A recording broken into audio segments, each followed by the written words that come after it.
Excuse Excuse me, me, we're in the we're in the middle of middle of something something important here. important here. Please don't Please talk. don't talk. I was just trying to help. David had just walked into the boardroom where 5 teachers were complaining about the new ownership. They didn't even look up at him.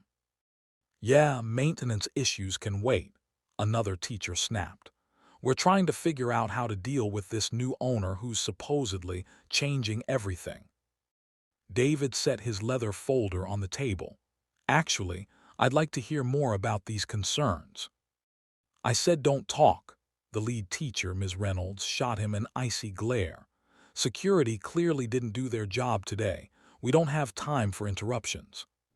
Security Security did did what I exactly asked what I them to asked do. them to do, David replied calmly. They let me into my own building.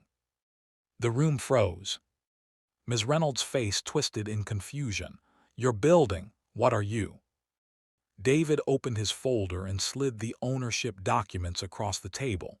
I'm David Thompson, the new owner you were just complaining about, and I walked in here to introduce myself, to listen, to build a partnership. One teacher covered her mouth. Another looked down at the table, ashamed. Instead, David continued, his voice steady but cutting, you told me not to talk. You didn't see an owner. You didn't even see a person. You saw a black man and assumed I had no voice worth hearing.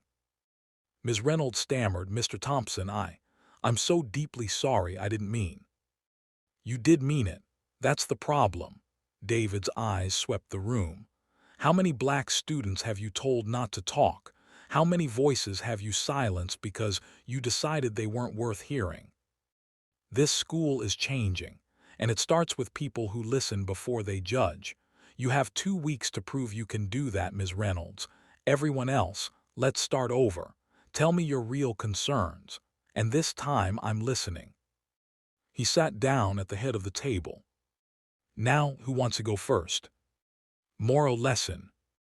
Everyone deserves to be heard. Silence someone's voice, and you might silence the very person who could change your life.